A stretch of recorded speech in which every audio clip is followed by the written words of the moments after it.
Bon, ça fait des jours qu'on patiente pour savoir si on traverse ou non. Et là, les alertes orages ont cessé. Il y a l'air d'avoir un bon vent. Ça y est, c'est bon. On traverse pour la Sicile. Nos yeux sont souvent tournés vers le large. Notre âme y est déjà et seule notre conscience essaye de nous maintenir à terre. La mer, sauvage et capricieuse, n'est pas vraiment faite pour les humains. Quitter le confort et la sécurité d'un endroit n'est pas chose facile.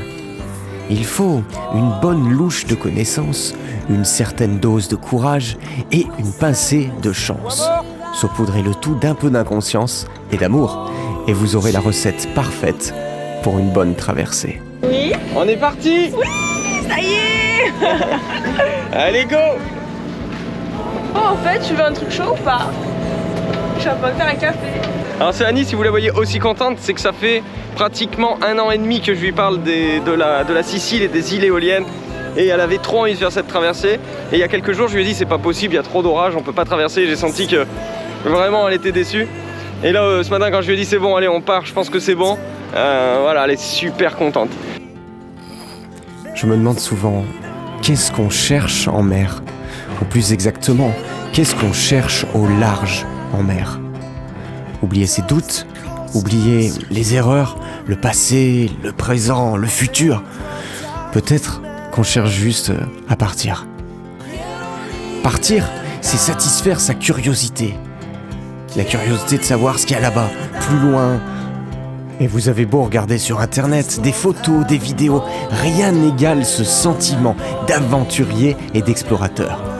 Peu importe que tout ait déjà été découvert, ce qui compte, c'est que vous le découvriez. Qui n'a jamais joué étant petit au petit soldat, au héros de bande dessinée, à l'intrépide aventurier? Le meilleur moyen d'être heureux, c'est de satisfaire cet enfant qu'on a été. Et le dénominateur commun de nos jeux d'enfants, c'est l'aventure.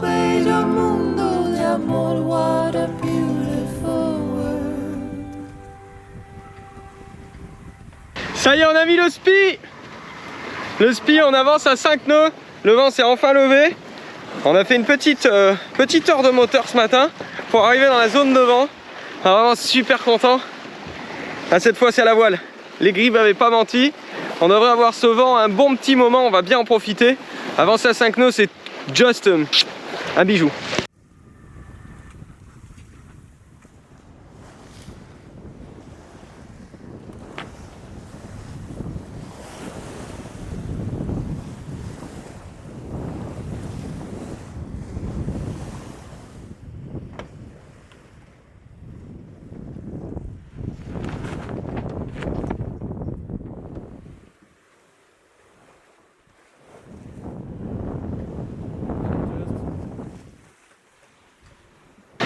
Alors là on a été obligé de coucher le spi, comme vous le voyez, on s'est remis sous génois parce que le vent montait trop pour le spi, en fait le pilote tenait plus et même nous à la barre on partait au loft. Donc le spi à 90, après on aurait été à 120 ça marchait, mais là comme on est vent de travers, le spi quand il y a trop de vent il fait monter au loft. Donc on est sous génois, on a perdu 1 nœud 5 quand même, on allait à 6 nœuds 5, on va plus qu'à 5 nœuds, mais 5 nœuds c'est déjà une bonne moyenne.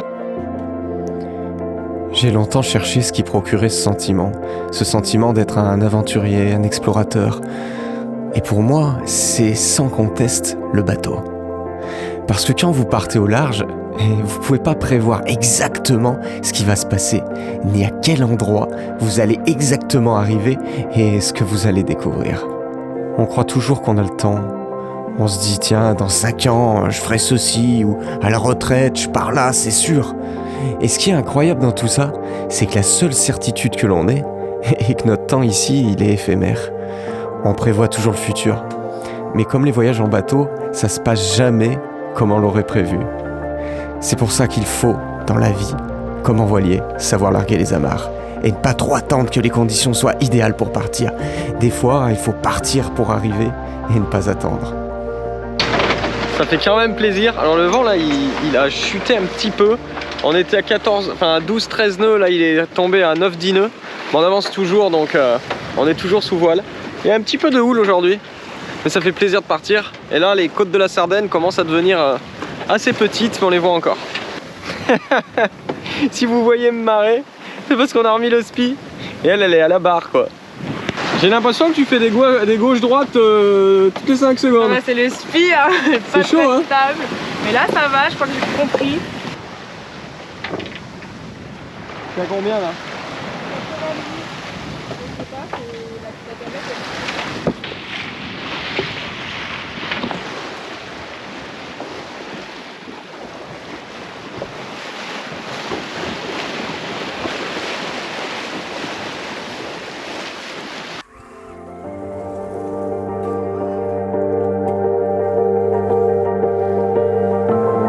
Et même si on sait que ce temps il est éphémère et que on n'a pas forcément toute notre vie pour partir, on se demande toujours à quel moment on doit partir, quel est le meilleur moment pour partir.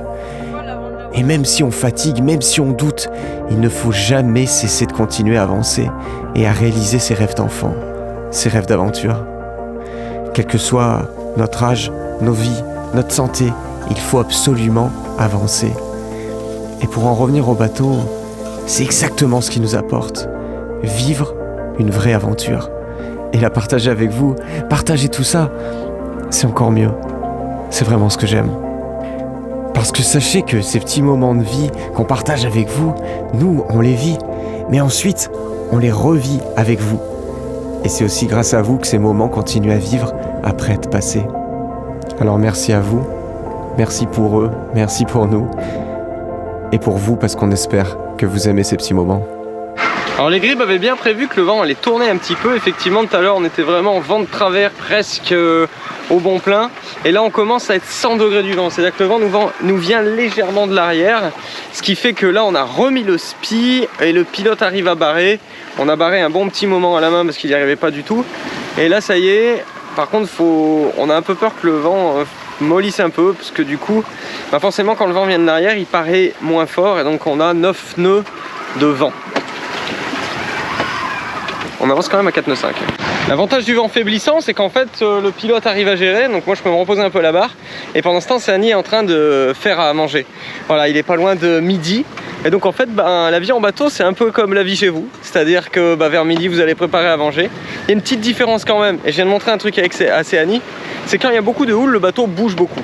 Donc à l'intérieur, vous êtes beaucoup ballotté. Et c'est très difficile de rester en place. Pour ça, il y a une petite astuce. Alors cette petite astuce, c'est trop bien. Franchement là je suis calée, j'ai plus à me soucier de la gîte. On reprend hein. Franchement je garde. C'est trop bien. Ah ouais, quand il y a beaucoup de houle ou beaucoup de gîtes, vous pouvez passer une sangle en fait avec des mousquetons sur la cuisine. Et ça vous permet en fait... Ah. Pendant que je disais ça, le pilote a lâché, trop de vent.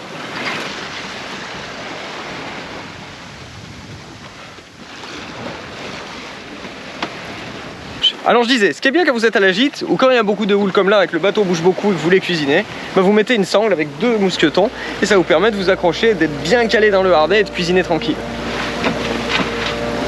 Je vais barrer hein.